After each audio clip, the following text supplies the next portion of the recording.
só hoje, né? Para tudo, sempre. É muito bom estarmos mais uma vez aqui na casa do Senhor para aprendermos a sua palavra. Vamos ficar de pé. Vamos abrir as nossas Bíblias. Salmos de número 27. Vamos ler a palavra do Senhor no livro de Salmos. Salmos de número 27, o verso 4.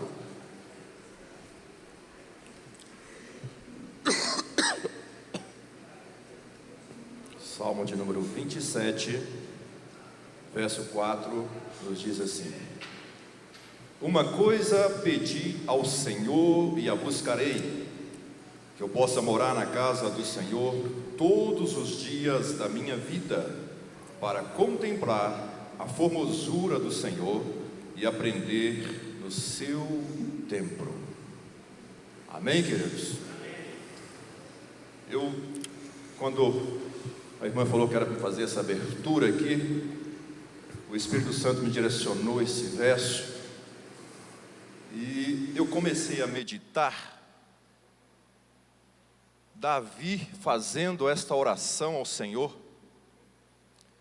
e eu comecei a meditar, pastor Brian, quem era Davi, quando Davi estava escrevendo justamente esse verso 4 do Salmo 27. Um dos homens mais ricos da época, com muitas obrigações, um homem com 8 mulheres, com muitos filhos, e um camarada que era um militar, era um político, um camarada que tinha muitas coisas a seu redor, além das riquezas que Davi tinha, no qual a gente encontra ali no primeiro livro de Crônicas 29:4, quando a gente começa a ver ali quantas riquezas Davi tinha, quando ele começa a fazer doações de riquezas para o templo. E agora ele nesta oração fala assim: olha, quando eu comecei a fazer o balanço e colocar tudo aquilo que eu vivi, tudo aquilo que o Senhor me deu, eu chego numa conclusão.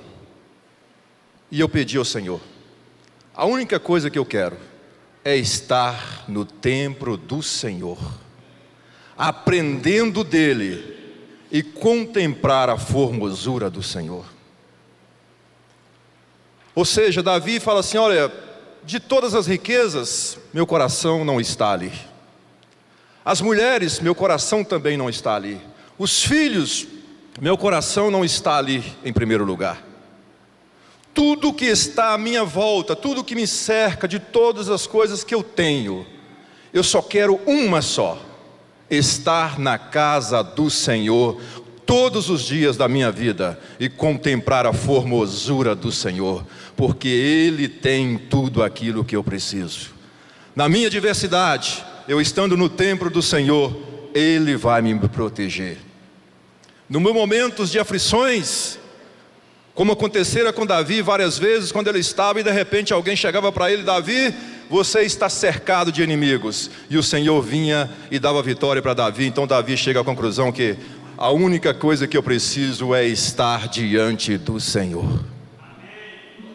Então, se Davi estivesse aqui hoje, ele ia falar para mim e para você: a melhor coisa que vocês escolheram neste dia é estar na casa do Senhor, aprendendo do Senhor aqui nesta manhã. Porque quem está aprendendo do Senhor, está cada dia mais aproximando dEle, tendo intimidade com Ele, e Ele vai estar te protegendo todo o tempo. Amém?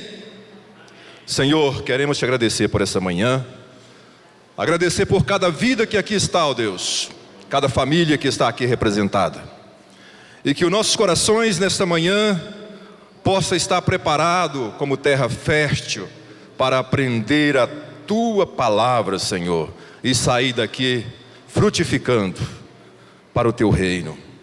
Deus Santo, se alguém entrou aqui nesta manhã com o coração apertado, angustiado, que a alegria do Teu Espírito Santo possa invadir essa vida e que possa sair daqui glorificando o nome do Senhor, em nome de Jesus. Amém.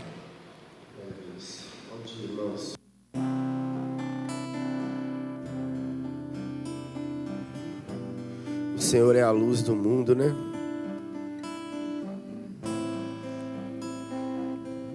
Onde há luz, as trevas não conseguem prevalecer. Vamos cantar isso então? Vamos adorar? Luz do mundo, vieste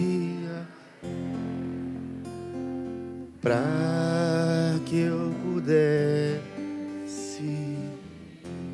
Amém. Cante isso para Ele. Tua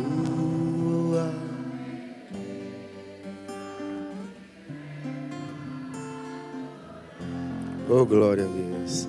Quero viver. O que você veio fazer aqui nessa manhã? Vim para, glória a Deus. Vim para, és meu, és totalmente amável, totalmente digno.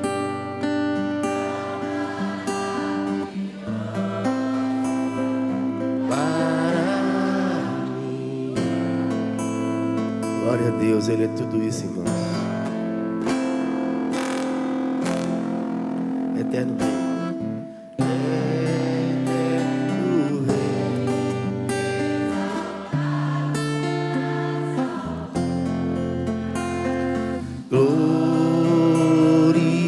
Glorioso céu.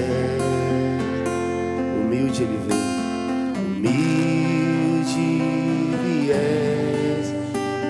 A terra que criastes, por amor pobre se fez. Mas Ele é Deus.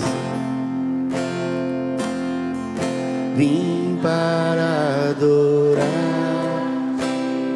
vim para prostrar-me, glória a Deus, para dizer: és meu Deus, és totalmente amável, totalmente digno. Quão maravilhoso para mim. Eu nunca saberei o preço dos meus, nunca lá na cruz. Eu nunca saberei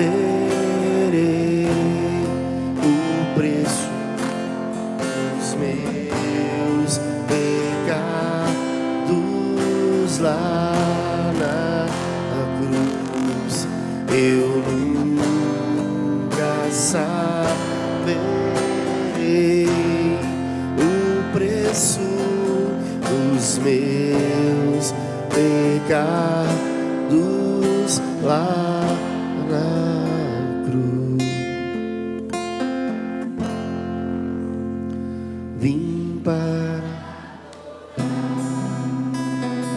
Vim para prostrar, glória a Deus, para dizer que és meu Deus, és totalmente amável, totalmente digno. Quão maravilhoso para mim. Amém? Vamos aplaudir o Senhor. Glória a Deus. Glória a Deus. Pastor.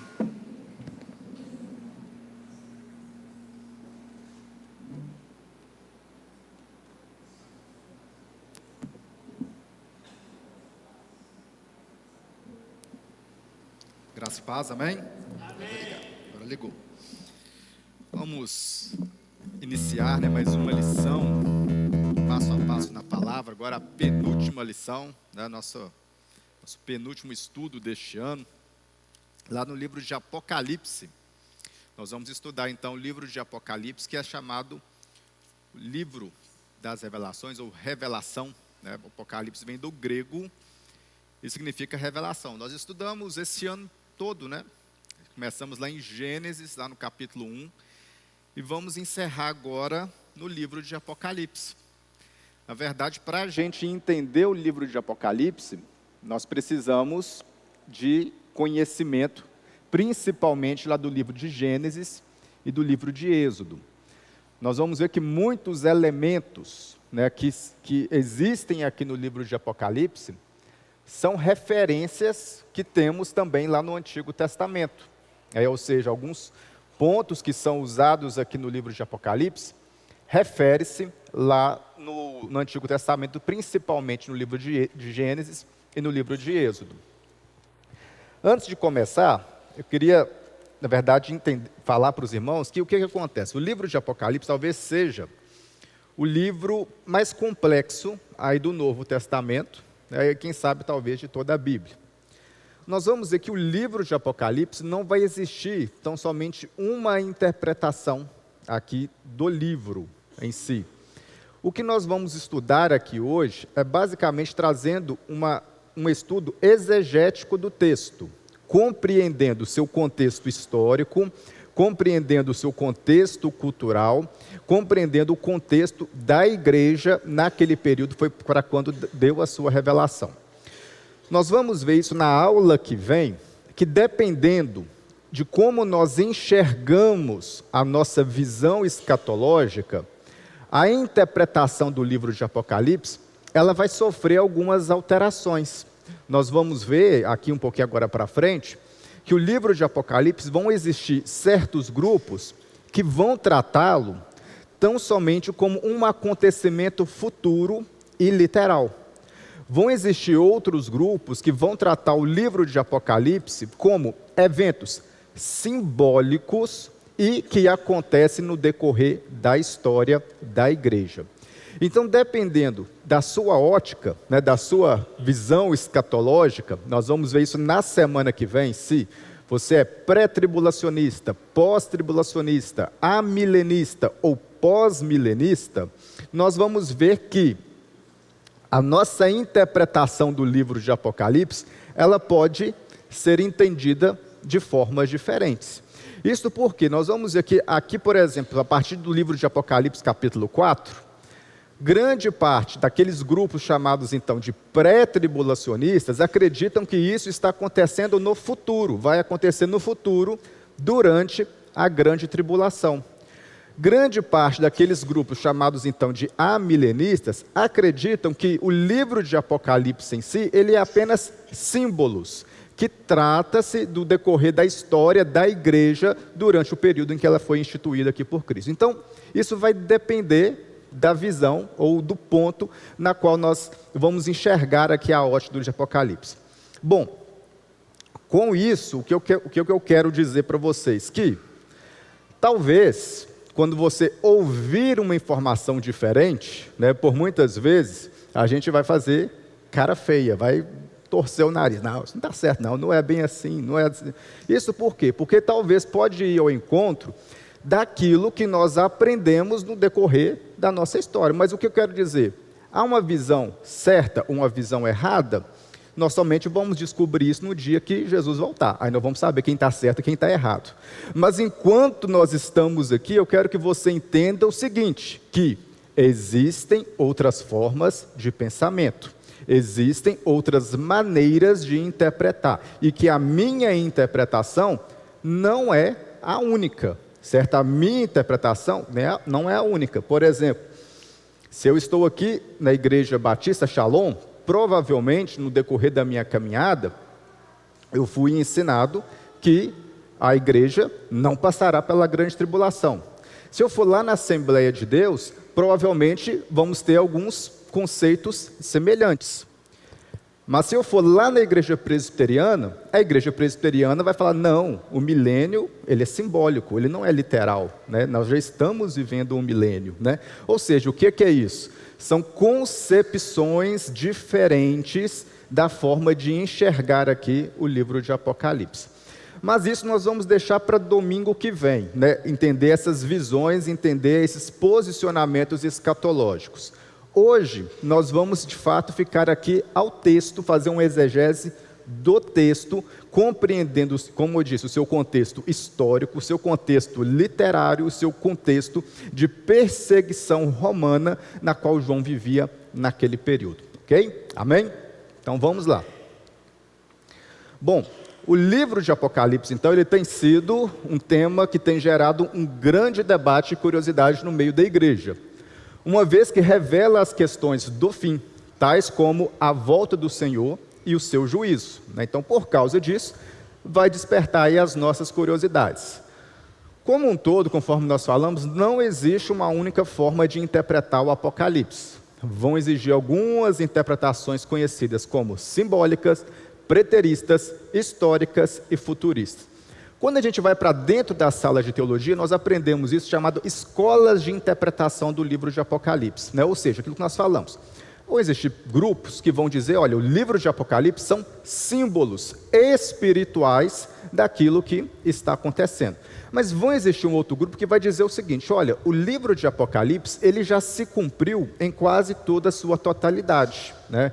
Quando acontece ali a queda do Império Romano. O que falta ainda acontecer é justamente, de fato, a volta de Cristo e ali o seu juízo, né? E existe também a interpretação futurista. A interpretação futurista, então, acredita que tudo que está no livro de Apocalipse, a partir do capítulo 4, aliás, trata-se de um evento futuro, né? Ou seja, o arrebatamento da igreja e os acontecimentos da grande tribulação. Então, são essas maneiras de entendermos e vermos aqui o livro de Apocalipse. Para a gente entender o Apocalipse, é imprescindível, então, que a gente conheça o contexto histórico do livro, conheça o contexto de dominação e perseguição do Império Romano, e entenda também que durante o livro de Apocalipse foi escrito, nós estamos vivendo o período aí de 3 grandes perseguições romanas contra tanto os judeus, quanto também a igreja. O que acontece, gente? O Império Romano, na verdade, nós vamos ver que Daniel, né, lá no livro de Daniel, lá no capítulo 5, se não me engano, no capítulo 7 de Daniel, capítulo 2 e 7 de Daniel, nós vamos ter lá algumas visões. Lembra daquela estátua do sonho de Nabucodonosor? E lembra dos animais lá que Daniel também teve, né, na sua visão ali. O Império Romano, na verdade, ele vai ser visto e vai ser colocado aí como, de fato, um grande ser, um grande animal, uma grande besta, né? O próprio livro de Apocalipse vai descrever isso à frente, que vai provocar uma grande destruição. E o que acontece? O Império Romano em si, ele era um império que dominava dominação política com dominação religiosa. O que acontecia? O Império Romano dominava o território e a política, mas também dominava a religiosidade do povo. Isto é, o que ele fazia? Olha, se vocês estão debaixo do jugo do Império Romano, vocês precisam também adorar a César. Então, o que acontecia? Nós vamos ver que o Império Romano, ele colocava elementos e culturas romanas de adoração ali, do centro da sua dominação, como, por exemplo, a necessidade de culto ao imperador, a necessidade de adoração a figuras pagãs romanas. Nós vamos ver, por exemplo, aqui, que muitas vezes no livro de Apocalipse vai trazer elementos cósmicos, por exemplo, estrelas caindo, de fato, planeta, Sol, né, que vão cair sobre a Terra. Nada mais é do que isso, do que uma síntese ou um indício da cultura romana naquele período. Vamos lembrar, gente, dos nossos planetas do sistema solar. Nós temos Mercúrio, Vênus, Terra, Marte, Júpiter, Saturno, Urano, Netuno. E o que é isso? São divindades romanas, certo? Isto por quê? Porque os romanos acreditavam que as estrelas nada mais eram do que eram espíritos divinos que habitavam ali no céu ali e se manifestavam ali com a sua luz, né? Era a crença romana. E quando João vai falar, por exemplo, que as estrelas caíram sobre a terra, nada é do que ele está falando sobre a queda da cultura romana, da crença romana, em que o juízo de Deus estava também acima dessa crença romana. Então nós vamos ter essa síntese ali, sendo colocada, digamos, em xeque da cultura romana, pelo poder de Deus, e Deus trazendo também a destruição e o juízo da crença e também da cultura romana.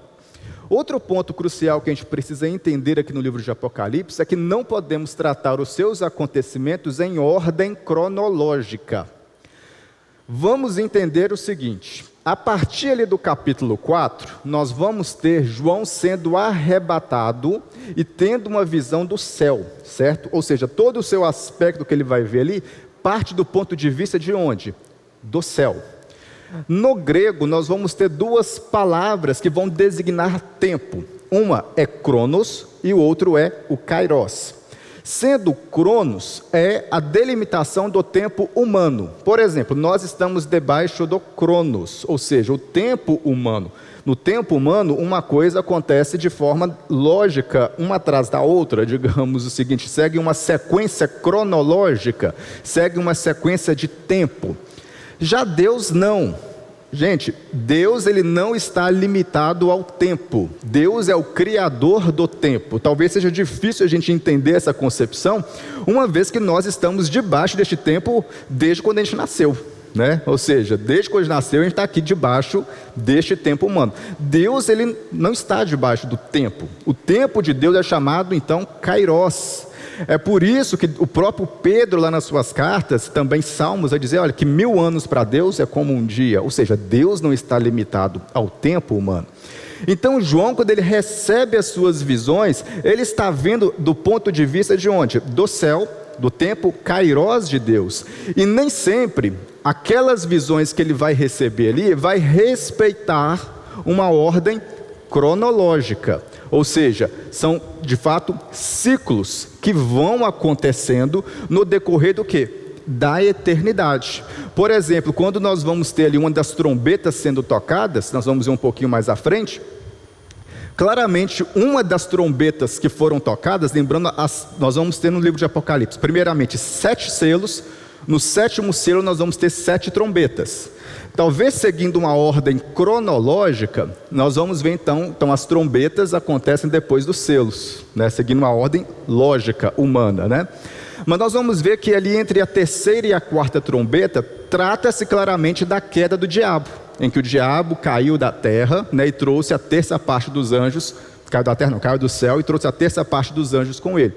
Bom, se nós olharmos no tempo de Deus, isso também já aconteceu antes da fundação do mundo ali, antes do mundo ser criado, aliás, ali nós já tivemos essa queda do diabo.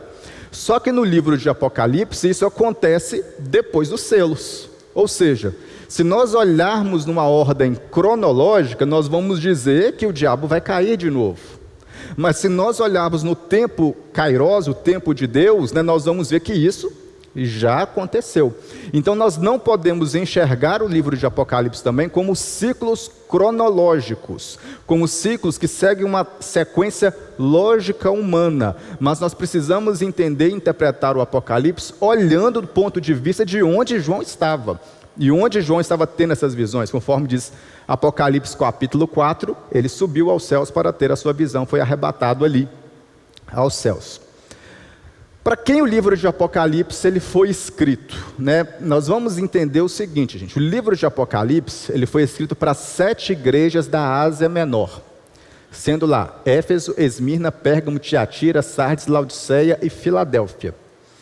Uma coisa é, quando nós fazemos a abertura aí de Apocalipse capítulo 2, capítulo 3, nós vamos ter o início dessas cartas.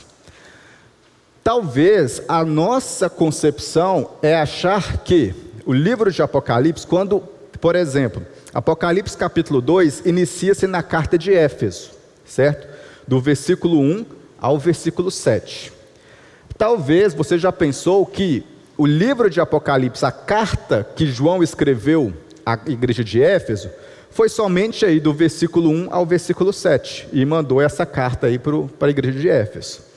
Do versículo 8 ao versículo 11, nós vamos ter a igreja de Esmirna. Talvez você ache que só foi isso aí que escreveu, mas não.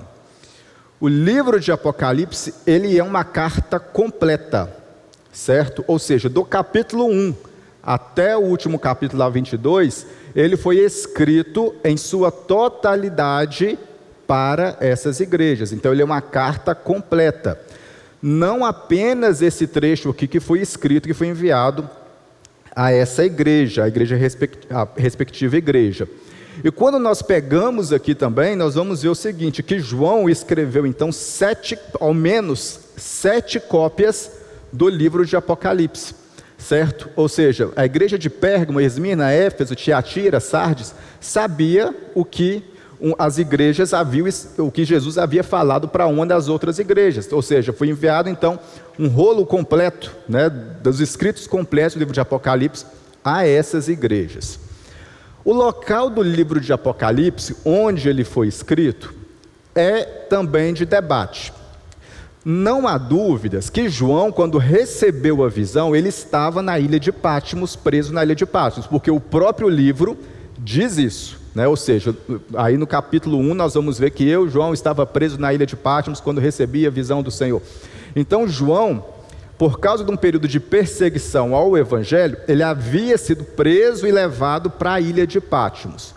Nós estudamos aqui em aulas anteriores que João, ele ficou um período em Jerusalém, mas posteriormente ele foi pastorear uma das igrejas da Ásia Menor. E que igreja foi essa? Éfeso.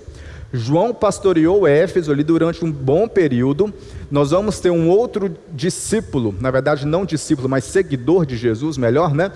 Para não haver confusão ali com o título, que ajudou muito também em Éfeso, que foi Timóteo. Timóteo e João, eles trabalharam junto durante um período. Após ser solto da ilha de Patmos, João ficou aproximadamente ali 1 ano na ilha de Patmos, João ele volta para Éfeso. Então, existe um objeto de debate onde João escreveu essas cartas. Se foi, de fato, na ilha de Patmos ou se foi em Éfeso. Uma vez que pode haver também que, no momento em que foi recebendo ali algumas das suas visões, João foi escrevendo e posteriormente consolidou isso quando ele foi solto na cidade de Éfeso, quando ele retornou ali para a igreja. Então, o local, né, onde foi escrito, alguns vão dizer que foi em Patmos, mas também Éfeso provavelmente foi o ponto de partida dessa carta para as outras igrejas. Bom, o livro de Apocalipse, embora a gente, digamos assim, veja, né, com maus olhos, né, no sentido de, é muito difícil as coisas dos fins, é ser doloroso, é para isso, é para aquilo, não é o propósito do livro de Apocalipse causar medo, mas o propósito do livro de Apocalipse para a igreja é dar esperança. Vamos mais uma vez entender o contexto que nós estamos falando aqui do livro de Apocalipse. Nós estamos falando de um contexto de dominação romana, perseguição romana, em que muitos cristãos eram presos, mortos, decapitados, apedrejados por causa do Evangelho. Gente, entenda o seguinte, olha a concepção do cristianismo naquele período, em que era um grupo de pessoas que estava pregando acerca de um Messias que veio, foi morto e foi crucificado, ressuscitado, e que tinha uma promessa que retornaria para, de fato, reinar sobre eles. Mas já havia passado um bom período, os apóstolos já estavam morrendo por causa desse Jesus. E onde estava esse Jesus que não voltava? Onde estava esse Jesus que, de fato, havia prometido um retorno e não voltava? Né? Não havia tido esse retorno ainda. Então, na concepção dos cristãos naquela época, o que eles viam era o seguinte: promessas vazias de um retorno que não aconteceu e, de fato, morte e perseguição aos cristãos, aqueles que se consideravam cristãos. Então, o livro de Apocalipse ele foi escrito neste intuito, em que dar esperança a estes cristãos. Olha, embora vocês estão sendo perseguidos, embora vocês estão sendo decapitados, embora vocês estão sendo apedrejados, Deus está vendo tudo isso, e tudo isso está no domínio de Deus e no poder e autoridade de Deus. Deus não vai deixar isso passar de forma impune, de forma em branco, né? Isso não vai terminar em pizza. De fato, a igreja será vitoriosa, a igreja vencerá, a igreja de fato terá uma promessa maior esperando. Então, quando João traz essa revelação de Apocalipse, ele quer de fato dar esperança, mostrar que a perseguição é real, mostrar que de fato havia mortes de cristãos por causa do Evangelho, mostrar que de fato havia dor por causa do Evangelho, mas melhor era o que estava por vir, em que Cristo retornaria de forma triunfante e traria seu domínio sobre toda a terra, sobre todos os homens. Nós vamos ver aqui também que o que João queria era preparar a igreja para o retorno iminente de Cristo e demonstrar também a estes servos as coisas que breve devem acontecer. Gente, nós precisamos entender o seguinte, que o livro de Apocalipse, então, ele foi escrito partindo do ponto de vista do contexto histórico de João. Então, coisas que breve devem acontecer, nós estamos falando de coisas a partir do ponto de vista também histórico de João. Nós já passamos aí 2000 anos neste intervalo entre João e o nosso período, né, entre João e o que nós estamos vivendo aqui agora. E outro ponto também é quando nós falamos sobre as últimas coisas, certo? O livro de Apocalipse, a gente quando lê lá em 2 Pedro, no capítulo 1, 20 e 21, o próprio Pedro deixa bem claro que eles já viviam os tempos do fim, as últimas coisas. Por muitas vezes nós achamos que nós falamos assim, nós estamos vivendo o fim dos tempos mesmo, né? Olha como é que está o mundo aí afora, nós estamos vivendo os fins dos tempos. Mas nós precisamos entender que na concepção bíblica neotestamentária, fim dos tempos não é apenas essas questões finais, né, que nós estamos vivendo, mas fins dos tempos retrata ou mostra todos os acontecimentos após a ressurreição de Cristo, certo? Então, tudo o que aconteceu após a ressurreição de Cristo refere-se aos finais dos tempos, refere-se aos fins dos tempos, conforme nós vamos ver lá em 2 Pedro, no capítulo 1, versículo 20 e 21, ok? Alguma dúvida, gente, até aqui? Algum comentário, pergunta? Bom, e o livro de Apocalipse, então, os primeiros 2 capítulos, 3 capítulos, aliás, ele é direcionado às igrejas. O que a gente aprende com essas igrejas, né? Não tem como a gente falar por detalhes, né, cada capítulo, mas a gente poderia, de fato, descrever cada símbolo, igual, por exemplo, nós vamos ter 7 cartiçais, 7 Espíritos de Deus, né? O que vão ser estes símbolos, né? Não dá para a gente descrever, mas nós vamos ter, de fato, olhando para isso, né, estes símbolos lá para o Antigo Testamento, nós vamos ter a interpretação destes símbolos. Por exemplo, 7 Espíritos de Deus. O livro de Isaías vai citar os 7 Espíritos de Deus, né? O livro de Isaías vai falar o que são os 7 Espíritos de Deus. Os 7 Espíritos de Deus é a forma como Cristo age na igreja, no decorrer da história da igreja, tá? Nós vamos ter aqui, por exemplo, algumas lições. Na igreja de Éfeso, Esmirna, Pérgamo, Tiatira, Sardes, Filadélfia e Laodiceia, a maneira como Cristo se apresenta para essas igrejas. Ou seja, por exemplo, na igreja de Éfeso, ele vai se apresentar como: essas são as palavras daquele que tem as 7 estrelas em sua mão direita. Esmirna, essas são as palavras daquele que é o primeiro e o último, que venceu e tornou a viver. Ou seja, a forma como Cristo se apresenta a cada uma dessas igrejas é a forma ou a lição que Cristo quer passar para essas igrejas. Nós vamos ver então que dessas 7 igrejas, nós vamos aprender que Cristo é o Senhor da igreja, Senhor da vida e da morte, Senhor da justiça, Senhor onisciente, Senhor Deus, Senhor Rei e Senhor da palavra. Ou seja, nós vamos ver então que nessas 7 igrejas, Cristo se apresenta como senhorio também da igreja. Ou seja, vamos mais uma vez olhar para o contexto. Olha, embora haja perseguição romana, embora haja morte, decapitações, crucificações de cristãos, apedrejamento de cristãos, Cristo não perdeu o seu domínio, o seu poder sobre a igreja. Ele continua sendo o Senhor da igreja e tem o domínio sobre a igreja. Então, essas lições, João vem mostrar aqui para a igreja como Cristo se apresenta, então, como Senhor da igreja. E por fim aí, nós vamos ver aqui agora as partes mais complexas, são de fato os símbolos que nós vamos ver aqui no livro de Apocalipse. Ou seja, como a gente interpreta então estes símbolos. Nós vamos ver que Apocalipse, ele vai trazer, por exemplo, a referência de 7, de 6, de 10, de 12, vários símbolos. Por exemplo, 24 anciãos. O que são os 24 anciãos? Nada mais é do que um símbolo também de como Deus age na história. Lembra lá do Velho Testamento? Nós tínhamos 12 tribos, certo? Eram 12 tribos de Israel. Nós vamos ter Jesus com 12 apóstolos. Ou seja, o 12, ele sempre vai representar a maneira como Deus age no decorrer da história humana. Nós vamos ter, por exemplo, o 10. O 10, ele vai aparecer, como na igreja de Esmirna, o 10 eram 10 dias de tribulação. A igreja de Esmirna passaria 10 dias de tribulação.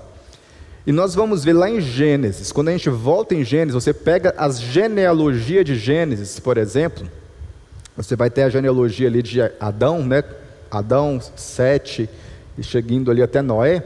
Nós vamos ver que as gerações, até chegar em um determinado propósito, por exemplo, a geração de Adão até Noé, a geração ali dos filhos de Noé até chegar a Abraão, sempre vai passar 10 gerações.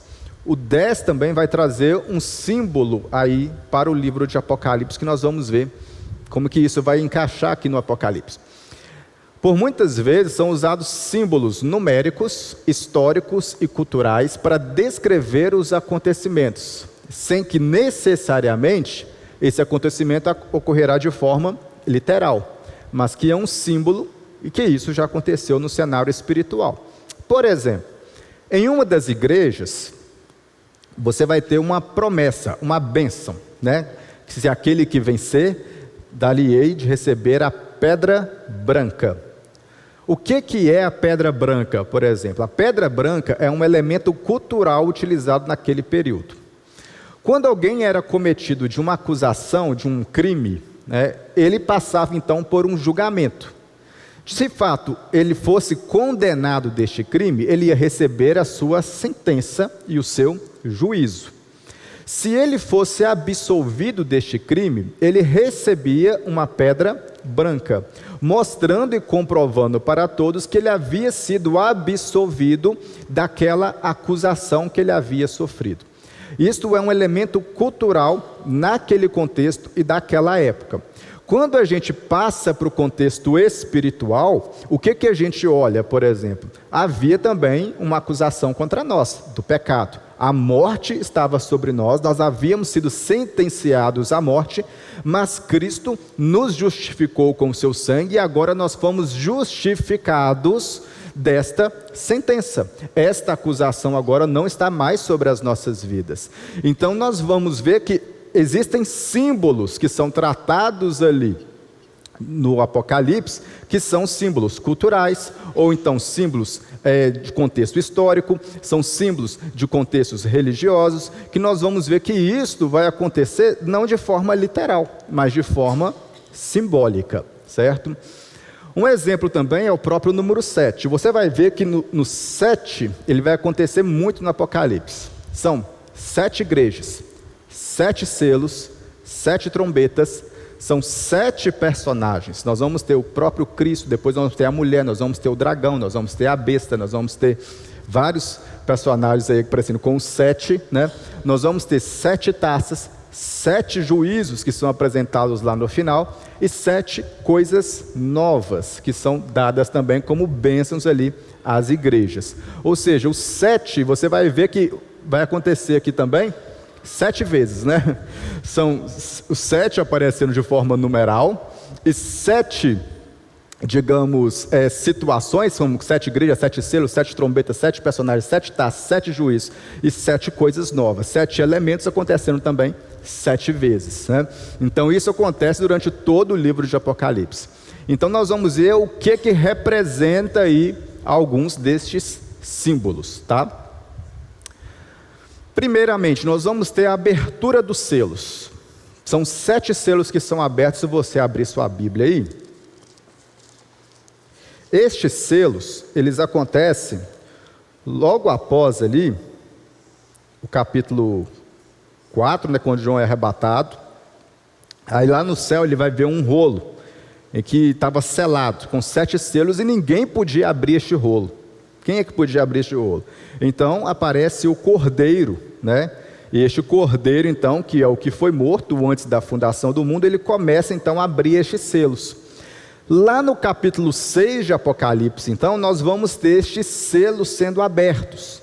Sendo o primeiro selo, nós vamos ter um cavaleiro do cavalo branco, nós vamos ter também, depois, um segundo cavaleiro, que é o segundo selo, que vai tirar a paz à terra, o terceiro selo, que vai trazer fome, mais outro cavaleiro, e o quarto selo também vai trazer ali mais destruição sobre a terra, que vai trazer morte, que são os 4 cavaleiros aí do Apocalipse. A gente pergunta, estes cavaleiros já estão soltos? Ou eles vão ser soltos ainda? Estes cavaleiros, eles, de fato, são muito semelhantes àquilo que nós vamos ter lá no sermão escatológico de Jesus. Quando a gente faz a leitura lá do Evangelho de Mateus, lá no capítulo 25 do Evangelho de Mateus, nós vamos ver, 24, nós vamos ter o seguinte, olha, Evangelho de Mateus, capítulo 24, no versículo 5, nós vamos ter, porque muitos virão em meu nome, dizendo, eu sou o Cristo, e enganarão as muitos. Ou seja, parece com o primeiro cavaleiro, né? O primeiro cavaleiro, então, é aquele que saiu com um cavalo branco com um arco vitorioso para vencer. Ou seja, é uma alusão a um falso Cristo, ou ao anticristo. De fato, o próprio João vai apontar na sua carta, a 1 João no capítulo 2, se não me engano, versículo 5, 1 João capítulo 2, ele vai dizer o seguinte, que olha, vocês sabem que o anticristo está por vir, mas agora muitos anticristos já têm operado. Lá na segunda carta de João, o próprio João vai dizer também que os que entram na igreja enganando a muito, estes são o anticristo. Ou seja, então o anticristo ele já opera, o espírito do anticristo já opera, o espírito do anticristo então já está entre nós. Então nós vamos ter aqui estes selos, os cavaleiros já estão cavalgando. Nós vamos ter depois o próprio Jesus falando, e ouvireis de guerra e rumores de guerra. Olhai, não assusteis, porque é necessário que tudo isso aconteça. Ou seja, guerra e rumores de guerra é muito semelhante ao segundo cavaleiro. Nós vamos ter o versículo 7 dizendo o seguinte, e haverá fomes, que é o que o terceiro cavaleiro vai apontar. E por fim, Jesus finaliza dizendo, pestes e terremotos em vários lugares, ou seja, trazendo mortes. E o próprio Cristo vai dizer, mas essas coisas são os princípios de dores. Obrigado. Ou seja, nós vamos ter então o próprio Jesus trazendo aqui no seu sermão escatológico coisas acerca do fim, que são de fato muito semelhantes àquilo que João está falando aqui sobre estes selos e que se encaixam perfeitamente às características destes cavaleiros. E quando a gente pega nessa situação e nessa ocasião, nós vamos ver que tudo isso já acontecia onde? Naquele contexto. Ou seja, o que João estava falando, olha igreja, isso já está acontecendo. É necessário que isso acontecesse, faz parte da abertura dos selos. E estes selos, eles tinham também um apontamento direto sobre a igreja. Nós vamos ver que o quinto selo, por exemplo, nós vamos ter os mártires. Ou seja, do versículo 9 ao versículo 11, nós vamos ver, e havendo aberto o quinto selo, vi debaixo do altar as almas dos que foram mortos por amor da palavra de Deus, e por amor do testemunho que deram, e clamavam com grande voz, dizendo: até quando, ó verdadeiro e santo dominador, não julgas e vingas o nosso sangue, e dos que habitam sobre a terra? E foram dadas compridas vestes brancas, e foi-lhe dito que repousasse ainda por pouco tempo, até que também se completasse o número de seus conservos e seus irmãos que haviam de ser mortos como eles foram. Ou seja, são os mártires. Então os selos, eles também afetam a igreja, diferentemente das trombetas e das taças, principalmente as taças, que vai afetar os ímpios que estão debaixo do domínio da besta. Aí nós vamos ver também o que vai ser a besta, tá? Olha só, no capítulo 7, ainda nos selos, nós encontramos os 144 mil selados na testa, conforme nós vamos ter Apocalipse 7, no versículo 3 ao 8, que vamos ter ali a citação ali desses 144 mil, sendo que são 12 mil de cada tribo, sendo 12 tribos, 12 vezes 12 mil dá 144 mil. Só que quando a gente faz essa leitura, não estão todas as tribos de Israel ali. Quando a gente faz a leitura neste trecho, nós vamos ver que, por exemplo, é citada a tribo de José. Nós nunca ouvimos falar de tribo de José no Antigo Testamento.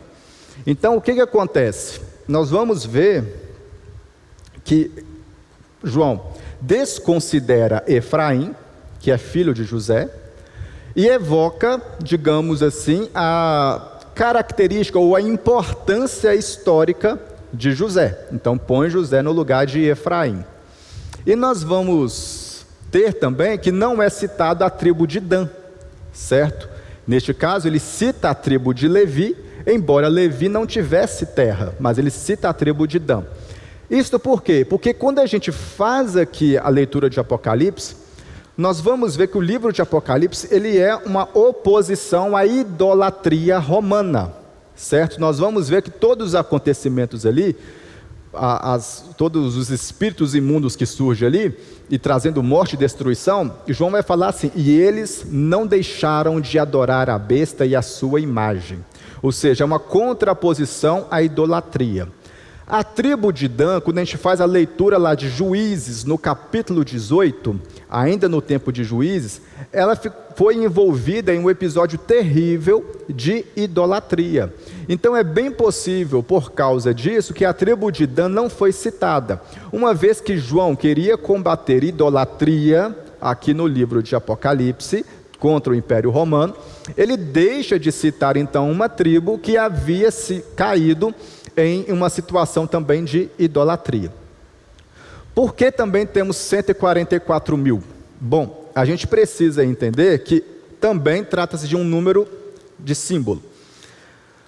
Existe uma visão escatológica, os pré-milenistas, pré-tribulacionistas, que vão dizer e vão citar que estes 144 mil aqui são um símbolo dos judeus que serão salvos durante a grande tribulação, certo? Não estou falando que está certa essa visão, estou citando como eles justificam aqui esses 144 mil. Isso porque nesta visão, aqui nós estamos lendo, já refere-se à grande tribulação. Esta visão escatológica, a grande tribulação é uma continuidade das 70 semanas de Daniel. Quando a gente faz a leitura lá de Daniel no capítulo 9, nós vamos ver 70 semanas estão determinadas sobre o teu povo, sobre a tua santa cidade, para cessar o sacrifício, tirar a iniquidade e purificar, né, todo o pecado ali. Então, nesta visão, acredita-se que cumpriu 69 semanas e falta uma semana ainda para se cumprir, que é a grande tribulação, em que Deus vai trabalhar aí com os judeus, que é muito ligado ao chamado dispensacionalismo. Então, nesta última semana, este símbolo aqui de 144 mil são os judeus que são salvos durante a grande tribulação, são um símbolo. O que nós interpretamos aqui no ponto de vista de João, tá? Pouco provável João queria se referir tão somente aos judeus aqui. uma vez que foi algo combatido pelos próprios apóstolos, em que não havia mais uma igreja de judeu e uma igreja de gentio, mas todos eram igrejas. Todos faziam parte de uma mesma igreja, de um só corpo. Isso foi muito combatido, tanto por Paulo, quanto por João, quanto por Timóteo, quanto por Tito, quanto por Pedro. Nós vamos ter, então, a visão apostólica, se for só judeu, sendo contrariado com aquilo que foi a prática das cartas, tanto paulinas, quanto também cartas universais. Estes 144.000 aqui, nós vamos ver um pouquinho à frente, é um símbolo de todos os salvos da história. Quando a gente faz a leitura ali de Apocalipse, no capítulo 7, no versículo 3, olha só, dizendo: não danifiques a terra, nem o mar, nem as árvores, até que hajamos selados nas suas testas os servos do nosso Deus. Então, trazendo de um ponto de vista histórico, todos aqueles que são salvos têm um selo na sua testa, são marcados destes 144.000. Eu vou trazer esse significado desse selo ainda. Para aí. Apocalipse 7, nós vamos ver o porquê também de 144.000. São 4 cantos na terra. A terra é redonda, né? Não tem canto, mas o Apocalipse fala de 4 cantos, né? Isso por quê? Para representar a sua totalidade. Apocalipse capítulo 1 apresenta Deus Pai, Deus Filho, Deus Espírito. Apocalipse 7, 4, 8 apresenta então as 12 tribos, e 12 então é a ação de Deus na história. Vamos lembrar, 12 tribos, 12 apóstolos, 12 simboliza a ação de Deus na história. O 10, conforme Apocalipse 2, versículo 10, na perseguição de Esmirna e as genealogias de Gênesis, é um tempo para cumprir um propósito de Deus, para cumprir um desígnio de Deus. Portanto, esses 144.000, nós acharemos então 4 vezes 3, que é, assim como Deus Pai, Deus Filho, Deus Espírito Santo trabalha em toda a terra, em toda a história, certo?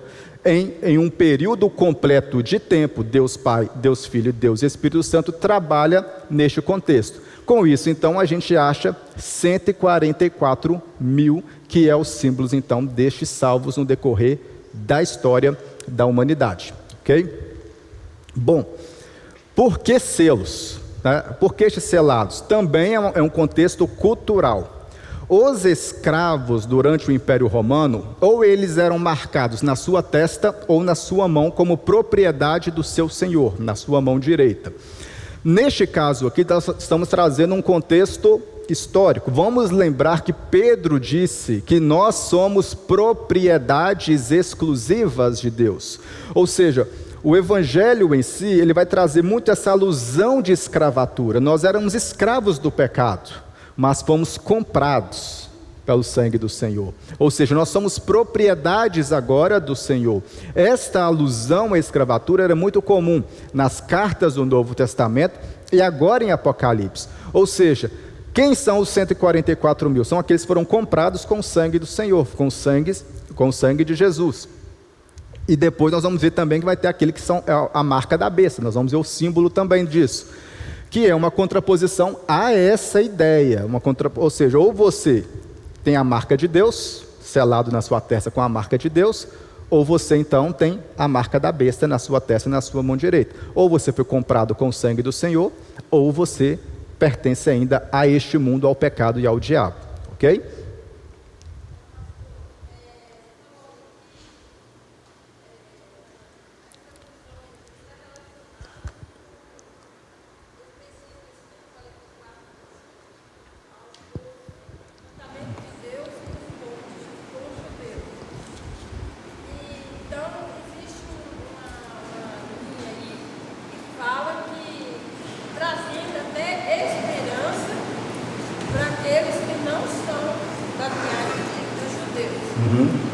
Então isso aí cai por terra, porque se nós agora estamos no período da graça, a salvação é nossa, gentios, né? Sim. Então, cai por terra aí a esperança para os gentios na grande tribulação. Sim. Se considerarmos, né, se for uma visão certa, correta, Como eu disse, existem outras maneiras de interpretar, de entender também essa visão. Quanto a essa salvação de crentes durante a grande tribulação, é um objeto de debate na visão pré-tribulacionista. Provavelmente, se você tiver uma Bíblia de estudo pentecostal, aí, aquela mais antiga, da CPAD, e lê nas suas páginas de estudo, a Bíblia de estudo pentecostal, que foi publicada pela CPAD da Assembleia de Deus, vamos lembrar que a Assembleia de Deus, a sua visão escatológica é pré-tribulacionista, ela vai dizer que não há como ser salvo durante a grande tribulação, exceto os judeus, certo? Mas se você pegar a Bíblia de aplicação pessoal, que também foi publicada pela CPAD, também da Assembleia de Deus, pré-tribulacionista, vai dizer que é possível ser salvo durante a grande tribulação. Então é um objeto de debate até mesmo entre os pré-tribulacionistas. Não há um consenso nisso, tá? Olhando em uma ótica, digamos, no que vamos ver à frente, nós vamos ver que a ótica pré-tribulacionista, ela vai deixar alguns pontos de interrogação, assim, que a gente não vai conseguir fechar em alguns elementos, tá? Bom, exatamente. O importante é esperar Jesus voltar, independente da sua visão. Esse é o mais importante, tá? Bom, e no último selo nós temos a abertura das 7 trombetas, tá? Pode passar, por favor, que não dá dano. Ok. As 7 trombetas. Embora chamadas de trombetas, tá, gente? Não são trombetas como nós conhecemos, aquele instrumento de sopro, né? Dourado. É isso aqui, é este elemento aqui que é tocado, que é chamado shofar, tá? Que é um instrumento judaico feito de chifre e de cordeiro.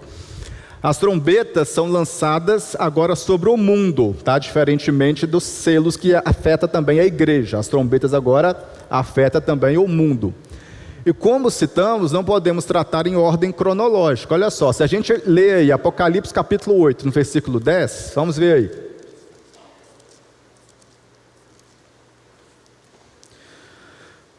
O terceiro anjo tocou a sua trombeta e caiu do céu uma grande estrela, ardendo como uma tocha, e caiu sobre a terça parte dos rios, sobre as fontes das águas. E o nome da estrela era Absinto, e a terça parte das águas tornou-se em absinto, e muitos homens morreram das águas, porque se tornaram amargas. E o quarto anjo tocou a sua trombeta, e feriu a terça parte do sol, e a terça parte da lua, e a terça parte das estrelas, para que a terça parte deles se escurecesse, e a terça parte do dia não brilhasse, semelhantemente à noite. Ou seja, o que é que nós vamos ter aqui? A queda do diabo, certo? Essa estrela que cai aqui nada mais é do que uma alusão ao diabo, e o que que ele vai trazer sobre a terra? Vamos lembrar lá do Éden, que ele vai trazer a tentação sobre o homem, e com isso o pecado, e por causa do pecado, os homens morreram. E também aqui nós vamos ter a terça parte das estrelas, nada mais é do que também uma alusão ali à queda dos anjos, que foi trazida ali juntamente com o diabo, a terça parte dos anjos. Então, se a gente olhar numa ordem cronológica, nós vamos dizer isso aqui vai acontecer ainda, né? Mas quando a gente olha num contexto kairos, do contexto do ponto de vista do céu, de Deus, nós vamos ver que isso aqui já aconteceu ainda antes da criação de Adão e Eva, certo? Então são contextos que a gente não pode tratar aqui com ordem cronológica, tá? Capítulo 11, nós vamos ter a citação das testemunhas, certo? Olha só, gente, aí mais uma vez nós vamos ter uma divergência aí, principalmente dentro da corrente pré-tribulacionista. A corrente pré-tribulacionista acredita que, ou na perspectiva futurista, que haverá ressurreição, ou haverá o retorno de duas testemunhas. Aqui cita algumas características dessas testemunhas, como por exemplo, tem o poder para orar e parar de chover, e também tem o poder para transformar a água em sangue. Então, para muitos acreditam que Moisés e Elias retornariam então para pregar o evangelho durante a grande tribulação. Quando a gente olha no contexto ali também de João, no contexto histórico, nós vamos ver que trata-se também de uma alusão à perseguição ao evangelho. nós vamos ver que muitos cristãos foram mortos ali durante a perseguição ao Evangelho, durante a pregação ao Evangelho. Muitos cristãos foram mortos ali, decapitados, colocados em cruzes, colocados, feito todos o alvoroço ali, assim como essas testemunhas.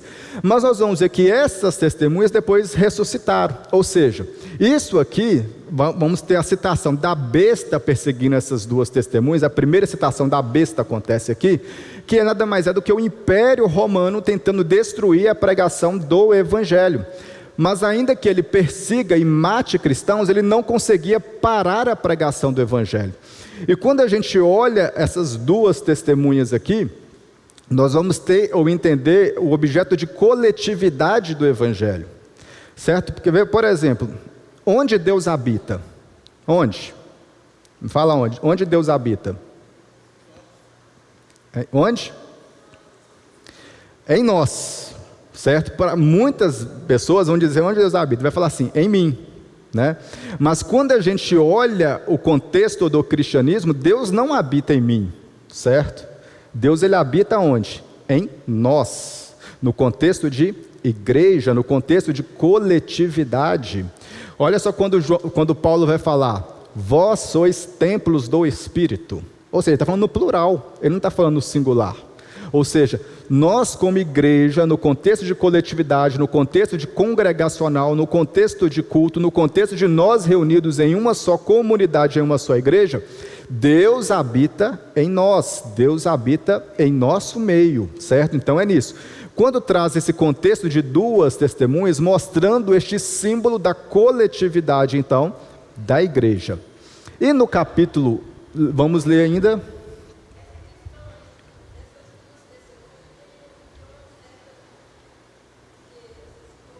Moisés e Elias. Eu já vi também uma linha que mostra Elias e Enoque devido não ter passado pela morte. Então, certo seria Moisés. Por causa de alguns símbolos, mas realmente algumas pessoas citam Enoque também, porque eles não morreram e teriam que morrer agora, né? Porque assim como morre ele durante a grande tribulação, né?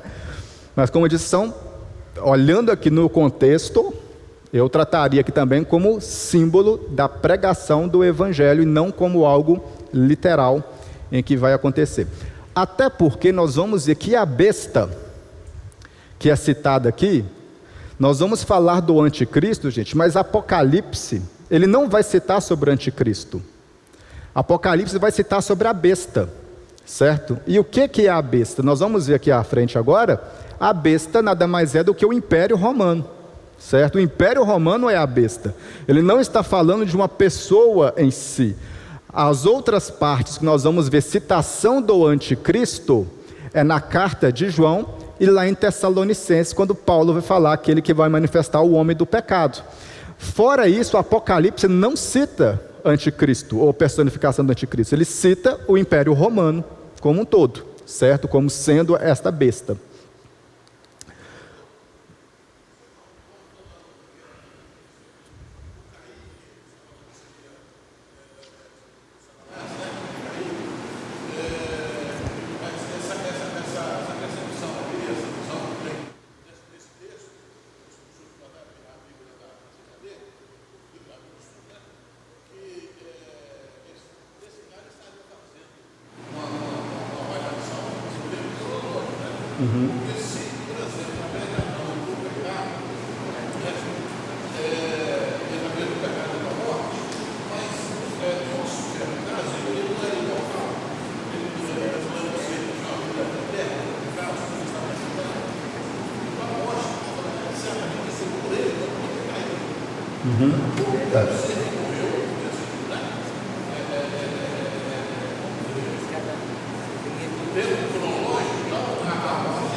Isso, vamos entender o seguinte, gente. O que é a morte?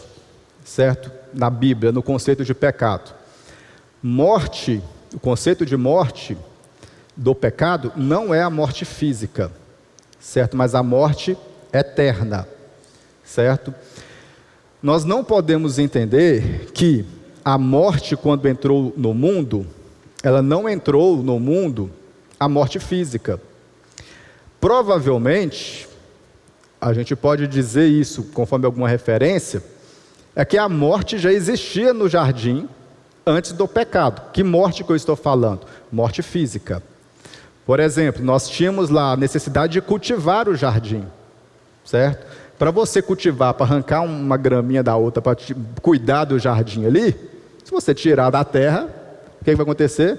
Vai morrer, certo? A morte física estava ali no jardim. Vamos ver aquilo que o próprio Deus vai falar lá no final de Gênesis capítulo 3. Olha, para que agora o homem é como um de nós, para que agora ele também não viva eternamente, vamos tirar a árvore do jardim, para que ele não coma e viva eternamente. Então, aparentemente, até aquele momento, o homem também não havia experimentado da árvore da vida, certo? Até aquele momento, Deus não permitiu que ele comesse da árvore da vida. Ele não havia experimentado da árvore da vida. Porque se ele comesse da árvore da vida, ele viveria eternamente. Isto nos implica e nos diz que é bem certo e bem provável, então, que o homem, até mesmo ali antes do pecado, ele estava suscetível à morte física. Quando o próprio Paulo vai dizer que entrou a morte, pelo pecado entrou no mundo, ele está dizendo de morte espiritual. Nós vamos ver que Paulo não temia a morte física. Vamos ver o que ele vai falar. Morrer é lucro, viver é Cristo. Ou seja, morrer era bom para ele. Ele ia ter lucro com a morte, né? Ou seja, ele não temia de fato a morte, mas o temor do apóstolo Paulo era a morte eterna. Era pregar o evangelho para que as pessoas não morressem eternamente. A morte física, gente, para o crente não é o fim. Para o crente não é o fim das coisas, é apenas, digamos assim, o começo da eternidade, né? Ou seja, ele passa deste plano aqui para viver eternamente agora com Cristo. Então, quando Paulo está falando que por um homem entrou o pecado, entrou a morte, ele está falando da morte eterna, certo? E nós vamos ver que neste ponto e neste elemento, sim, através de Adão entrou a morte eterna e não através do diabo, neste caso, porque nós não temos, digamos assim, ligação ou consanguinidade com o diabo, mas com Adão. Se Adão não tivesse pecado, a nossa história seria outra, né? Seria, não sei, aí é o Cis que vai entrar aí, né? Mas como ele pecou, nós estamos vivendo aqui agora, debaixo deste momento aqui, né? Estamos estudando aqui o Apocalipse. Provavelmente o Apocalipse já tinha cumprido, né? Se ele não tivesse pecado, ele já estava lá, comendo a árvore da vida. Bom, no capítulo 13, nós lemos sobre a besta que surge do mar, e esta besta, ela vai ser digamos, um símbolo do Império Romano. Olha só, a besta que surge do mar, aí no capítulo 13, olha só. E pus-me sobre a areia do mar e vi subir do mar uma besta que tinha 7 cabeças e 10 chifres, sobre os 10 chifres 7 diademas, sobre as suas cabeças o nome de blasfêmia. Esta besta é um símbolo do Império Romano, tá, que vai surgir aqui. E Mediterrâneo, tá? Mar Mediterrâneo era onde estava ali em volta o Império Romano. O que significa Mediterrâneo então? Mar entre terras ou mar interno, se nós formos pegar ali no latim, mar interno, que é Mediterrâneo no português, mar entre terras, porque tinha o norte da África e tinha o sul da Europa ali. E a característica desta besta então que surge é o quê? Olha só, eu me pus sobre o mar uma besta que tinha, e pus-me sobre a areia do mar e vi subir do mar uma besta que tinha 7 cabeças, ou seja, esta besta então ela surge aqui, né, dentro deste mar, chamado então mar interno aqui, que vai ser do sul da Europa ao norte da África. A gente precisa fazer um paralelo lá em Daniel, no capítulo 2 e 7, para entender esta besta. Daniel, no capítulo 7, capítulo 2 e 7, primeiro vai ter a visão lá, o sonho de Nabucodonosor, em que havia uma cabeça de ouro, o peito de prata, aqui os ventres de bronze, as pernas de ferro e os pés de barro e ferro. Então, durante o Império aqui romano, quando João estava tendo essa visão, ele tinha esta visão aqui das pernas de ferro. E a descrição que Daniel, lá no capítulo 7, faz deste império, é que esta besta que surge aqui, é este animal aqui que Daniel também vai descrevê-lo lá em Daniel capítulo 7, que também é muito semelhante ao que temos aqui em Apocalipse, agora no capítulo 13, ou seja, são as mesmas figuras de linguagem que nós temos lá em Daniel 7, repetida agora em Apocalipse aqui no capítulo 13. Então esta besta que surge do mar aqui é uma prefiguração aqui do Império Romano, que surgiu com o seu domínio, que surgiu com o seu governo, para de fato estava ali perseguindo os cristãos, perseguindo aqueles que estavam ali se convertendo a Cristo. Esta besta também vai ter um selo. E que selo é este? 666, tá? É uma contraposição aos 144 mil selados que nós estudamos lá. Trata-se então de um símbolo da escravatura romana, em que o escravo era marcado como propriedade do seu senhor, na sua mão direita e na sua testa. Por que o número 666 é utilizado então? Há duas hipóteses. A primeira hipótese é a imperfeição humana, lembrando então que na numerologia do Apocalipse ali, o 6 vai representar o homem. Nós vamos ter uma tríade dominando aqui, conforme a gente lê no capítulo 13. Primeiro, o dragão, que representa o diabo, certo? Nós vamos ter também o governo humano da besta, certo? Que surgiu ali entre o mar. E nós vamos ter uma segunda besta que vai mandar adorar a primeira besta, que é a idolatria religiosa. Então perceba que, por causa disso, nós temos a tríade do mal, aí formado pelo dragão, pela primeira besta e pela segunda besta, que é nada mais é do que a imperfeição humana sendo dominado ali. Nós vamos ter 666.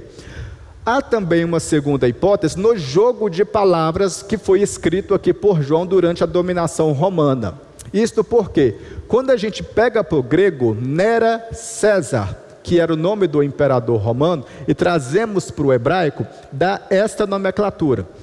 Diferentemente do português, do inglês, do espanhol, que usa números arábicos para descrever os seus números, línguas semíticas e também o próprio latim naquele período, utilizava letras para descrever os números. Por exemplo, quando a gente pega então o nome Nero César e traz ele para o hebraico, as pessoas faziam contas com estes números, uma vez que a transliteração disso, trazendo para números também dessas letras, dava também 666.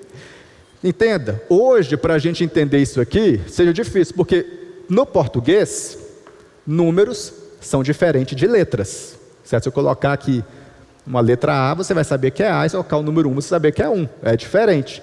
Mas, naquele tempo, tanto o latim, tanto também o hebraico, não havia essa diferença, certo? Letra, por exemplo, aqui nós vamos ter uma letra aqui, essa primeira letra aqui, por exemplo, do hebraico, ela poderia simbolizar também um número, certo? Ela poderia, dependendo do contexto, simbolizar um número. E o que as pessoas faziam naquele contexto? Olha, meu nome escreve desta forma, desse jeito, e dessas letras em hebraico, refere-se também a esses números. Então, o meu número é este. Aí o que fizeram então? O que pegaram então? O nome Nero César, escrito então dessa forma, trazendo de uma forma agora numérica para o hebraico, ele dá então 666. Então, nós vamos ter aqui, possivelmente, então, João trazendo essa referência ao próprio César, trazendo isso em códigos. Vamos lembrar o contexto de perseguição romana.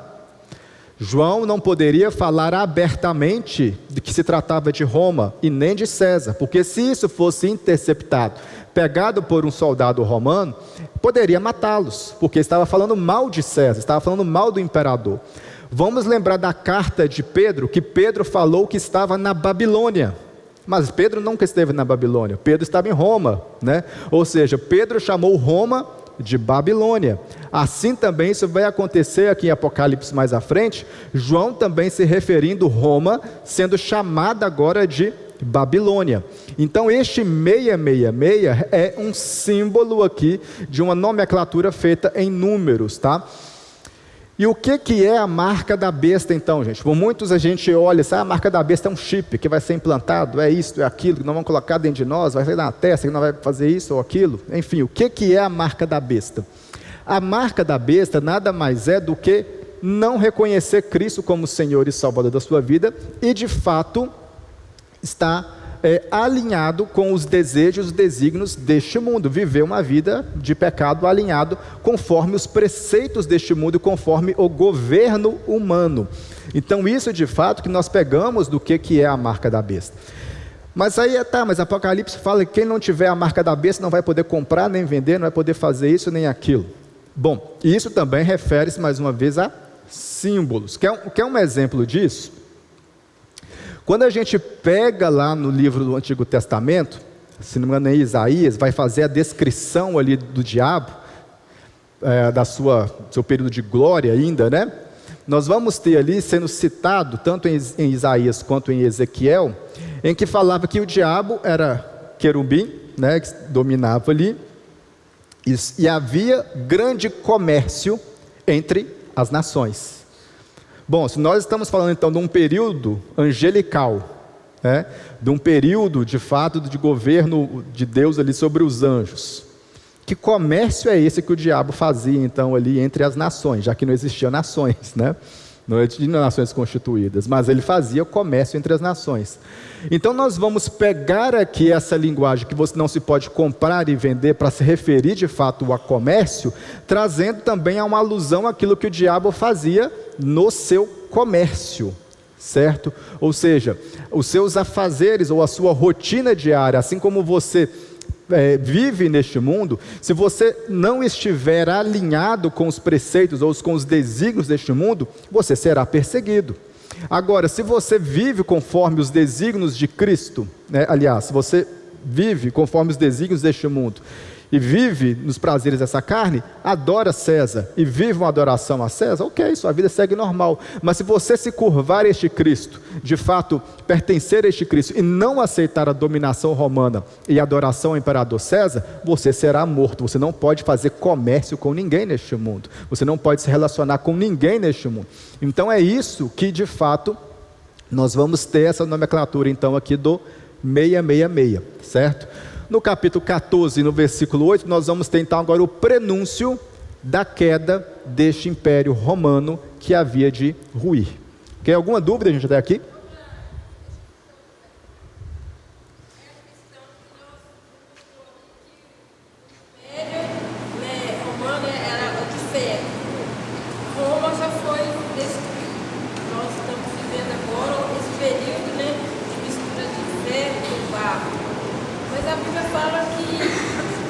Nessa mistura aí surgiriam 10 reis e uma ia subir, tinha um chifre e ia sobressair. Aí muitos relacionam esse chifre e esse destaque como o filho do homem da perdição. Paulo fala sobre isso. O anticristo mesmo. Se ele vai surgir, ele vai ter um poder mundial. E eu não sei se é a igreja hoje, então nós estamos vivendo um período que vai ter uma pessoa que vai surgir um homem, né, com essa característica que vai querer dominar. Se ele vai querer dominar, ele vai ter as propostas dele para fazer diferenciação. Eu sei que a tecnologia está caminhando para isso, mas vai ter um mundo muito mais forte do que a tecnologia que ele vai querer ser adorado. Então, como é que fica essa questão aí? Você falou aí desse número, né? Então, aqui nós estamos falando um contexto histórico. Para muitos, se tratar do Apocalipse como uma espécie de profecia de dupla face, que aconteceu naquele passado e pode acontecer naquele futuro. Quanto à perspectiva do anticristo, o que é que a gente precisa entender? A gente tem uma visão muito hollywoodiana dos eventos futuros do Apocalipse. A gente muitas vezes acha que o livro de Apocalipse ele vai ser aquela coisa, né, futurística, né, e quando aconteceu o arrebatamento, né, os aviões vão cair, vai acontecer isso e aquilo, e nós vamos sofrer essas perseguições, e isso tudo vai acontecer de forma literal. Pouco provável. Por quê? Quando a gente olha Jesus falando acerca das coisas dos fins dos tempos, o que ele vai dizer?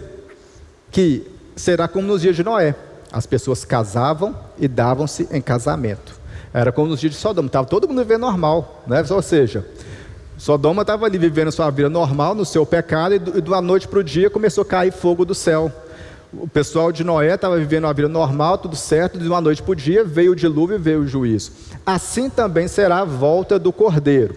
A volta do Cordeiro, então, todo mundo está vivendo normal, certo? Ou seja, as pessoas estão vivendo normalmente. Então, digamos assim, embora a gente olhe para essa perspectiva e veja o anticristo, nós precisamos entender que o anticristo, ele já opera e já está aí. E muitos anticristos já surgiram, conforme o apóstolo João citou aqui na sua carta. 1 João no capítulo 2, deixa eu achar aqui, 1 João capítulo 2, olha só, filhinhos, já é a última hora, e como ouviste, versículo 18, e como já ouvistes, vem o anticristo. Também agora muitos se têm feito anticristos, por onde conhecemos que já é a última hora. Lá no livro de 2 João, versículo 7 agora, João vai dizer o seguinte: porque já muitos enganadores entraram no mundo, os quais não confessam que Jesus Cristo veio em carne. Esse tal é o enganador e o anticristo. Ou seja, perceba que João está falando que muitos anticristos já operaram. E houve alguma diferença de forma assim, hollywoodiana, eu quero mostrar para vocês isso, aquela questão como a gente vê em filmes, acontecendo com esses anticristos? Não, eram pessoas normais, como nós mesmos, pessoas que viviam como nós, mas que eram de fato anticristãs, pregavam a ideologia anticristã, viviam uma perseguição contra o cristianismo, viviam uma perseguição contra aqueles que se declaravam de Cristo. Então nós temos essa perspectiva, né, do anticristo, como a gente vê em filmes, que quando a gente olha para as cartas de João, aparentemente não será tão dessa forma, será um homem falho, como eu e você, porém, digamos, voltado ou com as suas ideias contra os princípios e contra a ideologia bíblica, certo? Então, por muitas vezes a gente acha que o anticristo vai ser aquele, vai fazer milagre disso, milagre daquilo, mas quando a gente olha na perspectiva aqui, tanto de primeira carta de João, quanto segunda João, quanto também Tessalonicenses, será um homem, né, como nós, porém com coração voltado ao pecado contra as coisas de Cristo. E por último, aí as trombetas. Passa, por favor, último slide aí. As 7 taças, aliás. Então, na última trombeta, nós temos as 7 taças. As taças são tratadas como as últimas coisas do livro de Apocalipse. Lá em Apocalipse 16, versículos 5 e 6, lemos os motivos de tais acontecimentos. Ou seja, por que vai acontecer tudo isso aqui no livro de Apocalipse? Porque, de fato, nós vamos ter aqui o próprio Deus, então, se declarando contra tudo isso, toda essa atrocidade aqui que o Império Romano estava cometendo contra os cristãos. Que vamos ter lá: e ouviu o anjo das águas dizer: justo és tu, Senhor, que és, que eras e que hás de ser, porque julgastes tais coisas, visto como derramar o sangue dos santos e dos profetas, e também tu lhe deste sangue de beber, porque disso são merecedores. Então, essas taças são lançadas contra agora o Império Romano, para que haja sua destruição. As taças e as trombetas possuem um paralelo com as pragas do Egito, e na 6ª trombeta temos o Amargedon. E olha só, nós vamos ter esse paralelo aqui, também entre as taças e as trombetas ali, né, de fato, que eram atingida a terra, o mar, o rio, o sol, o trono da besta, o grande rio Eufrates e o ar. Tudo isso é descrito tanto nas trombetas, quanto agora nas taças. E por último, nós vamos ter o rio Eufrates sendo secado ali. O que vai acontecer nessa última trombeta? O rio Eufrates seca, e nós vamos ter, de fato, a chamada o Amargedon. Para muitas pessoas, o Amargedon vai acontecer ainda durante o final da grande tribulação, principalmente na vertente pré-tribulacionista ou pós-tribulacionista, tá? O Amargedon vai acontecer de forma literal aí no final da grande tribulação. Mas quando a gente pega aqui o símbolo deste rio Eufrates secar, é justamente um símbolo do contexto geográfico e histórico de Israel. Todas as nações de Israel, inimigas a Israel, como por exemplo a Síria, Assíria, Babilônia, Império Medo-Persa, veio do norte de Israel. Então, quando fala do rio Eufrates secar, nós estamos falando então sobre um contexto histórico, sobre as batalhas contra os inimigos de Deus. Então nós vamos ter aqui este símbolo em que o mundo, em que os governos humanos, em que o governo de corrupção humana, em que o governo dominado pelo pecado, vai querer combater contra os filhos de Deus.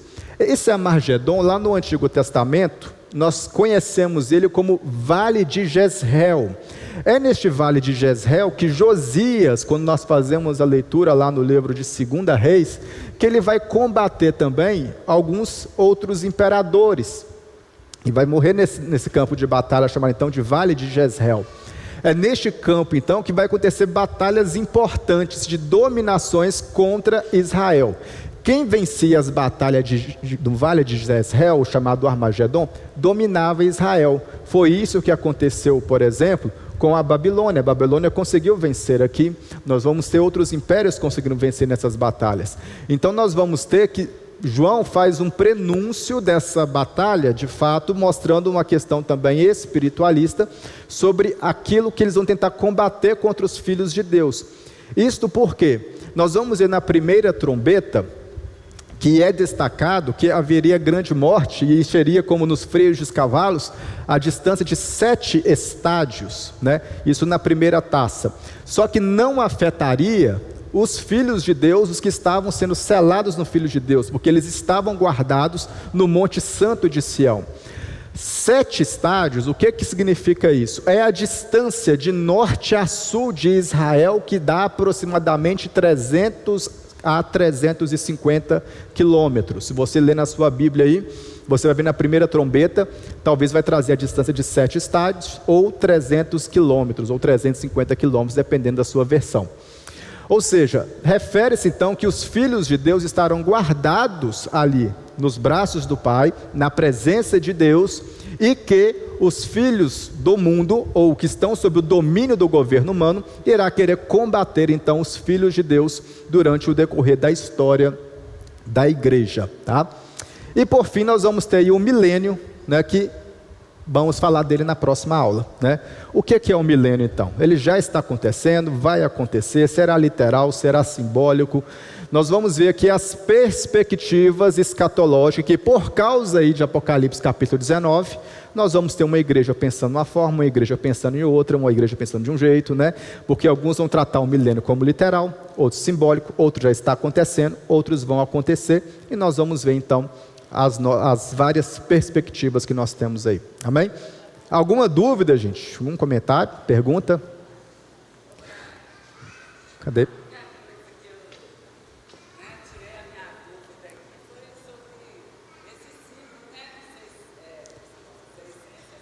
Meia. Não, é porque a gente acredita assim, né? Uma coisa de pergunta, vai ser um lugar, vai uma árvore, então isso. O que acontece, né? Aqui nós tentamos trazer uma visão mais exegética, né, do livro, trazendo uma exegese do livro. Provavelmente, se você ouvir outros estudos, né, outras pessoas vão tentar trazer um estudo mais futurista, mais coisa ainda que vai acontecer. Então aqui nós trouxemos uma exegese daquilo que o texto, olhando o ponto de vista e o contexto de João, queria dizer. Amém? Irmãos, antes de nós orarmos, eu queria dar aqui alguns avisos, tá? Lembrando aqui das nossas programações de fim de ano. Tá, no dia 24/12, que vai ser no sábado, nós não teremos o culto viva aqui no templo, e não teremos nenhuma programação de Natal, do dia 24 para o dia 25, não. Tá? Nossa programação será apenas no dia 25, no domingo à noite, às 19h30. Então, na virada de 24 para 25, não temos programação. No dia 25 de manhã não temos EBD e nós teremos no culto à noite às 19h30 uma palavra cantada de Natal. Então, traga pessoas, convite, se você não estiver viajando, vem aqui, participe com a gente e esteja na liberdade. Nós teremos também no dia 31/12 o culto da virada, aí sim, ele vai iniciar no sábado às 21 horas, aí com previsão de término aí à meia-noite, tá? Então, neste momento aí, você também pode participar com a gente, trazer visitante, porque não há melhor lugar para passar a virada do ano e para encerrar e para iniciar o outro ano, a não ser na presença de Deus. No dia 1º, que é amanhã, né, de janeiro aí, 1º de janeiro, nós também não teremos a EBD. Agora as nossas programações aí para o mês de janeiro, tá? Nós teremos aí no mês de janeiro a nossa viagem missionária, que vai acontecer entre os dias 23 a 29 de janeiro. O que acontece, irmãos? Nós vamos precisar de algumas doações, como por exemplo, doações de roupas, calçados, para o nosso bazar, doação de cestas básicas para distribuição ali para as famílias carentes, e também, caso você não possa estar indo e puder ajudar ou enviar alguém com uma oferta financeira, nós também estamos aí precisando do patrocínio destes missionários. Então você pode ali pegar o seu envelope de dízimo, né, escrever ali R$150 de oferta, que é o valor da inscrição para essa uma semana, e escrever ali para a oferta da viagem missionária. Se não puder com R$150, mas puder com um valor menor, também não tem problema, pode ofertar também com um valor menor também, e escrever ali para a oferta missionária, para o projeto missionário que vai ser realizado em Belo Oriente, tá bom? Hoje à noite nós temos aí os nossos cultos, uma programação especial aqui, em que o coral Som do Céu vai trazer aqui alguns louvores com as crianças. Muito importante aí a sua participação e trazer visitantes, amém? Vamos orar, coloque-se de pé por um instante. Você que foi abençoado essa semana, você que recebeu uma bênção especial e quer agradecer ao Senhor, pode vir aqui à frente, agradecer, levantar louvores ao Senhor.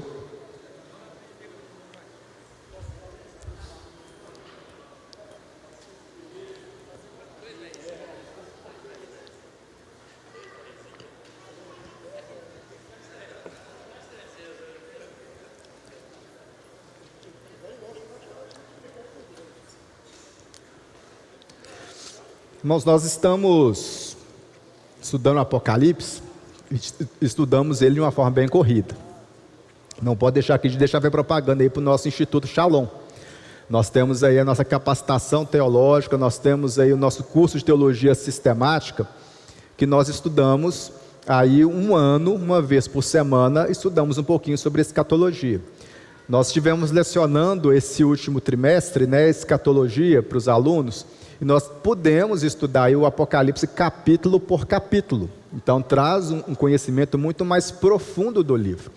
Então você que quer esse lapidar, melhorar, né, talvez para ser um professor aí de EBD, um líder de GC, quem sabe se dispor mais na obra, se qualificar mais na obra, faça a sua matrícula, né? Nós estamos aí com as matrículas abertas aí do curso de teologia, do curso de capacitação teológica, teologia sistemática, teologia básica, destrinchando a Bíblia Kids, e também o curso de psicanálise aí com o professor Rafael. As nossas matrículas já estão abertas, então você que quer aí se melhorar, né, se lapidar aí para o seu ministério, faça ali a sua matrícula, amém? Vamos orar. Senhor Jesus, Pai amado, queremos agradecer por tudo quanto o Senhor tem feito e falado, Pai, nas nossas vidas. Pedimos, Pai, que o Senhor nos abençoe durante este dia, que venhamos experimentar, Deus, um domingo maravilhoso na Tua presença. O Senhor, Deus que nos trouxe, o Senhor, Deus que nos leva em paz e segurança ao retorno dos nossos lares.